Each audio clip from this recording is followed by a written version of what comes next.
मित्रांनो, उत्तरे माहीत नसताना देखील MCQ कशा पद्धतीने सोडवावेत यावर आज आपण डिस्कशन करणार आहे. बघा, या ठिकाणी मी जे काही तुम्हाला लॉजिक सांगणार आहे, जर का तुम्ही व्यवस्थितपणे त्याचा वापर केलात तर 2025च्या एक्झाममध्ये देखील हे लॉजिक तुम्हाला इतरांपेक्षा एक एक्स्ट्रा एज मिळवून देऊ शकतात. तर चला जास्त विलंब न करता आपण ते लॉजिक पाहूया. बघा, 2021ला हा विचारण्यात आलेला प्रश्न आहे. या प्रश्नामध्ये काय म्हटलं आहे बघा, सूर्यमालेतील डॅश हा ग्रह सूर्यापासून डॅश किलोमीटर अंतरावर असून सूर्याभोवती एक परिभ्रमण करण्यासाठी त्याला 88 दिवस लागतात. बघा, जर का तुम्हाला नॉलेजच्या बेसिसवर हा प्रश्न सॉल्व्ह होत असेल तर ठीक आहे. जर का समजा तुम्हाला माहीतच नाही आहे तर अशा वेळी आपण काय लॉजिक वापरू शकतो हे आपण पाहूया. बघा, कोणत्या ग्रहाला 88 दिवस लागतात हे मला माहीत नाही आहे. समजा मला एवढं माहीत आहे की पृथ्वीला सूर्याभोवती फिरण्यासाठी 365 दिवस लागतात. बरोबर, पृथ्वीला सूर्याभोवती फिरण्यासाठी 365 दिवस लागतात. आणि जर का ग्रहांचा जर का तुम्ही क्रम बघितला तर पहिल्यांदा काय आहे बघा, हा समजा सूर्य असेल, सूर्यानंतर बुधचा क्रमांक लागतो, त्यानंतर शुक्र आहे, त्यानंतर पृथ्वी आहे. ओके, त्यानंतर Mars, Jupiter, Saturn, Uranus, Neptune असा त्यांचा क्रम आहे. ओके, आता बघा, पृथ्वीला सूर्याभोवती फिरण्यासाठी 365 दिवस लागत असतील तर बघा, पृथ्वीनंतर जे ग्रह आहेत तर त्यांना सूर्याभोवती फिरण्यासाठी नक्कीच 365पेक्षा जास्त दिवस लागत असतील. कारण की बघा, याचं कारण समजून घ्या. समजा हा जर का सूर्य असेल आणि हा समजा बुध हा ग्रह आहे, तर याला ही प्रदक्षिणा पूर्ण करायची आहे. त्यानंतर शुक्रचा नंबर आहे समजा, तर शुक्रला ही प्रदक्षिणा पूर्ण करायची आहे. म्हणजे लक्षात येते का तुम्हाला, जसं सूर्यापासून आपण लांब जाऊ तसं सूर्याभोवती प्रदक्षिणा करण्यासाठी जे ग्रह आहेत तर त्यांना जास्त टाईम लागणार आहे. म्हणूनच बघा, 3 नंबरला पृथ्वी या ग्रहाचा नंबर आहे. पृथ्वीनंतर जे काही ग्रह आहेत तर त्यांना नक्कीच 365पेक्षा जास्त दिवस लागणार आहेत. त्यामुळे मी काय करतो बघा, की पृथ्वीनंतर जे ग्रह आहेत जसे की बघा मंगळ आहे, शनी आहे, तर हे ऑप्शन इलिमिनेट होऊन जातील. ओके, म्हणजेच काय बघा, की आपल्याला शुअर शॉट नॉलेज नसताना देखील आपण काय केलं की आपलं उत्तर बरोबर येण्याची शक्यता ही 50% वाढवलेली आहे. लक्षात येते. अगेन बघा, आपण काय करू शकतो की हा सूर्य आहे समजा, त्यानंतर काय होता, बुध होता, त्यानंतर शुक्र आणि त्यानंतर पृथ्वी. आता समजा पृथ्वीला 365 दिवस लागत असतील सूर्याभोवती फिरण्यासाठी, तर बघा या ठिकाणी आपल्याला 88 दिवस कोणाला लागतात असा प्रश्न आहे. तर मग या ठिकाणी तुम्ही 88 दिवस हे थोडेसे खूप क्लोज होतात, त्यामुळे बुध या तुम्ही ऑप्शनला टिक करू शकता. लक्षात येते, जेव्हा आपल्याला माहीत नसतो तरी देखील आपण एखाद्या प्रश्नाच्या उत्तरापर्यंत कसं पोहोचू शकतो हे याचं मी तुम्हाला एक लॉजिक सांगितलेलं आहे. अगेन बघा, 2022मध्ये हा प्रश्न विचारण्यात आलेला. त्यामध्ये काय म्हटलं बघा, एव्हरी लॉन्जिट्यूड म्हणजे रेखांश. ओके, लॉन्जिट्यूड म्हणजे रेखांश has different local time due to the rotation of the earth. आता समजा नॉलेजच्या बेसिसवर तुम्हाला माहीत असेल तर ठीक आहे. जर तुम्हाला माहीत नसेल तरी देखील तुम्ही कशा पद्धतीने उत्तरापर्यंत पोहोचू शकता हे आपण पाहूया. बघा, यामध्ये काय म्हटलं की प्रत्येक रेखांशावर वेगवेगळा टाईम असतो असा यामध्ये प्रश्न आहे, due to the rotation of the earth. आता बघा, आपण मोबाईल सेट केलेला आहे, रिसेट केलेला आहे. जेव्हा आपण मोबाईल रिसेट करतो, तो मोबाईल रिसेट केल्यानंतर आपल्याला टाईम परत सेट करावा लागतो. मग तो टाईम सेट करत असताना तुम्ही पाहिला असाल बघा की +5:30 GMT असा ऑप्शन आपल्याला दिसतो.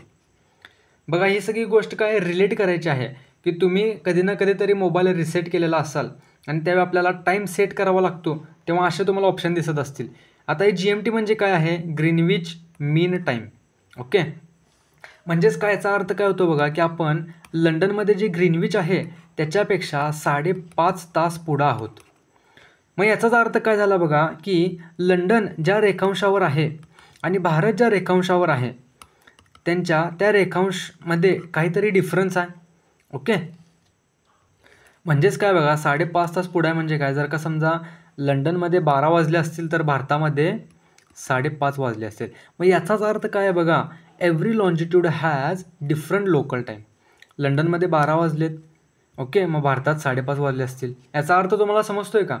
या लॉजिकवरून आपण स्टेटमेंट ए हे देखील करेक्ट मानू शकतो. ओके,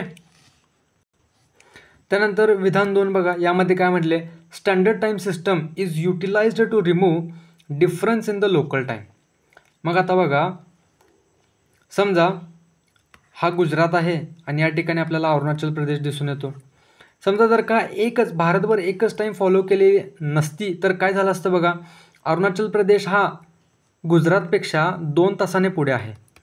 मग जर का समजा एकच टाईम नसतं तर समजा गुजरातमध्ये 6 वाजले असतील तर अरुणाचल प्रदेशमध्ये 8 वाजले असते. जर का एकच टाईम, एकच स्टँडर्ड टाईम नसलं असतं तर. ओके, मग हा जो डिफरन्स आहे, मग अशा वेळी बघा आपल्याला वाहतुकीमध्ये देखील प्रॉब्लेम आले असते. ठीक आहे, रेल्वेला, फ्लाईटला प्रॉब्लेम आले असते, वेगवेगळ्या ठिकाणी वेगवेगळे टाईम असते. तर मग हाच जो डिफरन्स आहे हा कमी करण्यासाठी काय करण्यात आलेला आहे की एक स्टँडर्ड टाईम आपण काय केलेला आहे, डिसाईड केलेला आहे. ओके, आय होप की तुम्हाला हे समजलं असेल. थोडक्यात मला काय सांगायचं आहे बघा की प्रॅक्टिकली विचार करत चला. ज्या आपण गोष्टी इन जनरल लाईफमध्ये पाहतो तर त्या देखील आपल्याला एक्झाममध्ये त्यांचा देखील वापर करून उत्तरापर्यंत पोहोचता येतं आहे. त्यानंतर अगेन 2021मध्ये विचारलेला प्रश्न आहे, इम्पॅक्ट ऑफ ओझोन डिप्लेशन. बघा, माझे शब्द थोडे व्यवस्थित ऐकत चला. जेव्हा तुम्हाला इम्पॅक्ट, इफेक्ट म्हणजे असे जर का विचारलेले असतील प्रश्नामध्ये तर त्यांचं most of the time all of the above असं उत्तर असते. आता याचं कारण काय बघा, जर का समजा एखादा इम्पॅक्ट मी आज नाही असं सांगितला, एखादा इम्पॅक्ट आज मी त्याचा नाकारतोय की हा त्याचा इम्पॅक्ट नाही, ओझोन डिप्लेशनचा कॅटरॅक्टवर म्हणजे डोळ्यावर काही परिणाम पडत नाही, आज मी जर काही नाकारत असेल आणि समजा आज एक्झाम झाली आणि उद्याच सायंटिस्टने हे प्रूव्ह करून दाखवलं की ओझोन डिप्लेशनचा कॅटरॅक्टवर देखील परिणाम पडतो, मग अशा वेळी काय करावं लागेल बघा की MPSCला तो प्रश्न कॅन्सल करावा लागेल. त्यामुळं पेपर सेटर देखील काय करतो की सेफ झोनमध्ये खेळत असतो. त्यामुळं माझं असं मत आहे की इम्पॅक्ट, इफेक्ट जर का तुम्हाला विचारलेले असतील तर तुम्ही ऑल ऑफ द अबाव असं टिक करत चला. मी तुम्हाला रिसेंट एक्झाम्पल सांगतो बघा. माझ्या काय वाचण्यात आलेलं बघा की प्लॅस्टिक पॉल्युशनचे रिझन, ओके, प्लॅस्टिक पॉल्युशनच्या रिझनमध्ये एक रिझन होतं इलेक्ट्रिक व्हेकल. मी जेव्हा हे वाचलं तेव्हा मला थोडा वेळ कळत नव्हतं की प्लॅस्टिक पोल्युशन आणि इलेक्ट्रिक व्हेकलचा खूप दूरपर्यंत काही संबंध आपल्याला दिसत नाही. ॲक्च्युली आपण पोल्युशन कमी करण्यासाठीच इलेक्ट्रिक व्हेकल आणलेले आहे, पण त्यामध्ये तर दिले की प्लॅस्टिक पोल्युशनच्या कारणामध्ये म्हणजे प्लॅस्टिक पोल्युशनसाठी इलेक्ट्रिक व्हेकल हे देखील एक कारण आहे. ओके, मग आता अशा वेळी मग त्यामध्ये त्यांनी एक्सप्लेनेशन दिलेलं की इलेक्ट्रिक व्हेकलचे जे टायर असतात तर त्यांची झीज जास्त होते, मग त्यातून काहीतरी होते आणि मग त्यातून मग प्लॅस्टिक पोल्युशन होते, असं त्यांनी एक रिझन दिलेलं.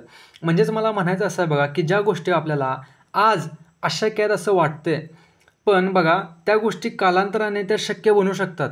ओके, आज आपण एखाद्या इम्पॅक्टला नाकारत असू, आज आपण एखाद्या इफेक्टला नाकारत असू तर बघा 2-4 दिवसानंतर त्या गोष्टी परत प्रूव्ह होऊ शकतात. ओके, म्हणूनच बघा माझं असं मत आहे की इम्पॅक्ट, इफेक्ट या टाईपचे जे प्रश्न आहेत तर त्याला ऑल ऑफ द अबाव तुम्ही असं काय करा, टिक करत चला. अनलेस अँड अंटिल काहीतरी म्हणजे आपल्याला ज्ञानाच्या म्हणजे आपल्या बुद्धीला पटणारं न पटणारं असं विधान त्यांनी दिलेलं. आता समजा या ठिकाणी म्हटले की ओझोन डिप्लेशन यामुळं टेम्परेचर वाढणार नाही, नॉट इन्क्रीज इन टेम्परेचर असं म्हटलं, अशा वेळी तुम्ही all of the above tick करू नका.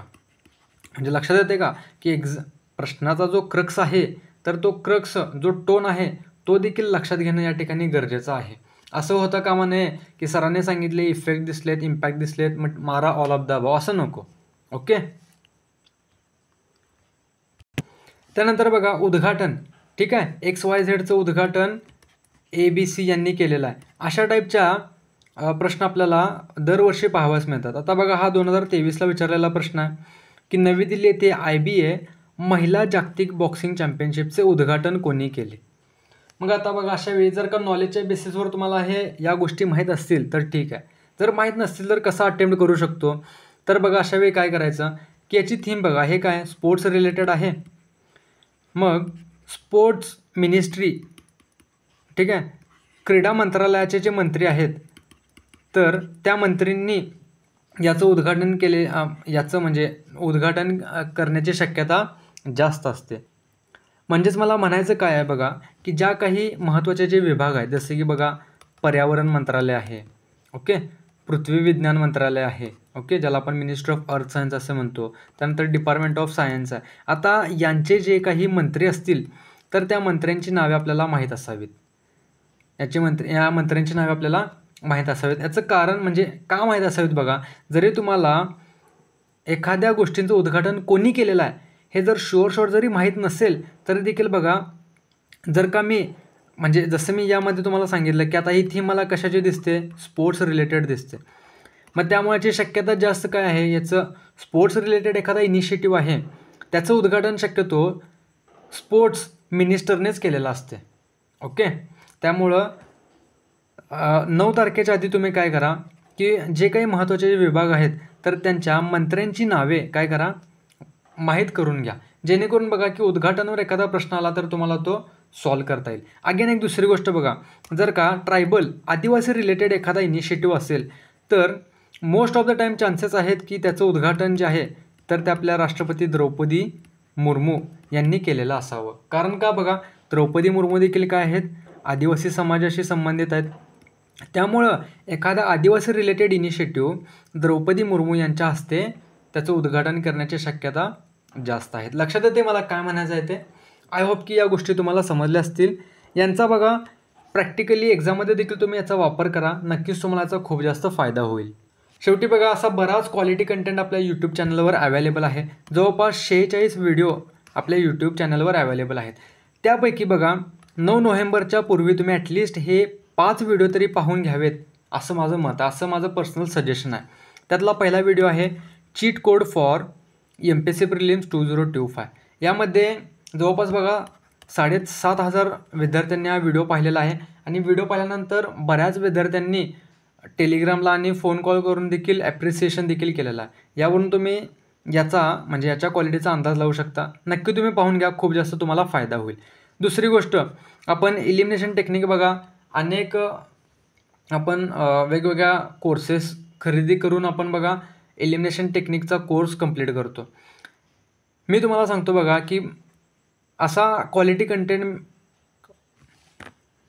आहे ज्यामुळे तुम्हाला खूप जास्त फायदा होऊ शकतो. ओके, जर का तुम्हाला समरी हवे असेल, जर तुमच्याकडे वेळ कमी आहे आणि तुम्हाला खूप जास्त अभ्यास करायचा वेळ कमी आहे, अशा वेळी तुम्ही समरी पाहून घ्या. ओके, आणि जर का तुमच्याकडे वेळ असेल तर बघा इन डिटेलमध्ये आपण थीम वाईज जवळपास 8 ते 10 एलिमिनेशन टेक्निक आहेत त्या आपण थीम वाईज डिस्कस केलेल्या आहेत. तर ते देखील तुम्ही पाहून घेऊ शकता. लिंक खाली डिस्क्रिप्शन बॉक्समध्ये दिलेली आहे. त्याच्यासोबतच जे सायन्स रिलेटेड व्हिडिओ आहेत हे देखील तुम्ही पाहून घ्या. त्यानंतर एक महत्त्वाचा मुद्दा म्हणजे बघा की 2024च्या पेपरमध्ये कशा पद्धतीनं आपण लॉजिक लावून 50पेक्षा जास्त प्रश्न सोडवू शकतो हे या व्हिडिओमध्ये डिस्कस केलेला आहे. हा देखील तुम्ही व्हिडिओ पाहून घ्या, नक्कीच तुम्हाला इतरांपेक्षा एक एक्स्ट्रा एज मिळू शकेल. ओके, लास्टली एक ॲडव्हर्टाईज आहे आपल्या पॉलिटी कोर्सबाबत. मित्रांनो, तुम्ही घडी घडी साबण किंवा घडी पावडरची ॲडव्हर्टाईज ऐकलात का बघा, की त्यामध्ये ते म्हणतात बघा, पहिले इस्तेमाल करे फिर विश्वास करे. ओके, ही स्टाईललाईन आपण देखील वापरत आहे. आपण थोडं त्याला मॉडिफाय केलेलं आहे. पहिले इस्तेमाल करे फिर विश्वास करे अपन त्याला थोड़सा एक्सटेंड केलेला आहे. पहले इस्तेमाल करें फिर विश्वास करें. यदि इस्तेमाल करने के बाद भी आपको विश्वास नहीं हो रहा है तो हम आपको रिफंड करेंगे. आता याचा मी अर्थ तुम्हाला समजावून सांगतो. बघा, हा पॉलिटी कोर्स 11 तासांचा आहे. ओके, जर का तुम्हाला कोर्स नाही आवडला, ठीक आहे, हा कोर्स तुम्ही पाहिलात, जर तुम्हाला असं वाटलं की मला कोर्समधून काही फायदा झाला नाही, तर बघा तुम्हाला कोणताही प्रश्न न विचारता 100% रिफंड केलं जाईल. ओके, अशी ग्वाही तुम्हाला कोणीही देत नाही. यावरून तुम्ही क्वालिटीचा अंदाज लावू शकता. नक्की तुम्ही पाहून घ्या. जवळपास एक 15 दिवस एक्झामसाठी उरलेले आहेत. 11 तासांचा व्हिडिओ आहे. ओके, जर का तुम्ही 1.5x न बघितला तर एका दिवसात पूर्ण होईल. जर का रेग्युलर स्पीडनं पाहिलात तर 2 दिवसात पॉलिटी हा चॅप्टर कवर होऊन जाईल. हा कोर्स तुम्ही का परचेस करावा बघा, यामध्ये 2 गोष्टी आहेत. एक पहिली गोष्ट म्हणजे काय तर कंपॅरेटिव्ह स्टडी. आता मी तुम्हाला याचे एक्झाम्पल देतो. कंपॅरेटिव्ह स्टडी म्हणजे काय, की आपण बऱ्याच गोष्टी काय केलेल्या आहेत, कंपेअर करून लक्षात ठेवण्याचा प्रयत्न केलेला आहे. ओके, जसं की मी तुम्हाला सांगतो बघा की प्रेसिडेंट आहे, गव्हर्नर आहे. जर का आपण यांचं कंपॅरिझन केलं ना तर आपल्याला लक्षात ठेवणं खूप इझी बनून जातं.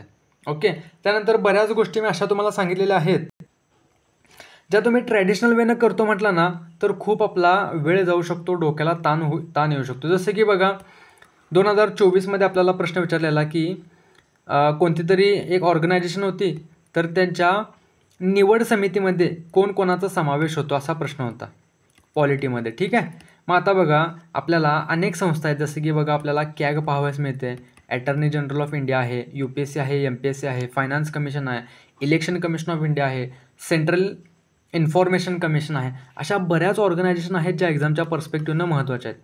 मग जर का समजा अशा 10 ऑर्गनायझेशनच्या निवड समितीमध्ये कोण आहे हे मी पाठ करतो म्हटलं तर डोक्याचा भुसा होऊ शकतो. या उलट बघा मी तुम्हाला फक्त 4 रूल सांगितले आहेत, फक्त 4 रूल. ओके. हे जर का तुम्ही 4 रूल पाठ केलात ना, निवड समितीवर कसाही प्रश्न येऊ दे तुम्हाला तो प्रश्न सॉल्व करता येईल. अगेन बघा आपल्याला या ऑर्गनायझेशनच्या जसं की बघा कॅग आहे, UPSC आहे, MPSC आहे, फायनान्स कमिशन आहे, सेंट्रल इन्फॉर्मेशन कमिशन आहे, या कमिशनचे जे अध्यक्ष आहेत, त्यांचे जे सदस्य आहेत, त्यांच्या सेवा शर्ती कोण ठरवते असा प्रश्न येतो.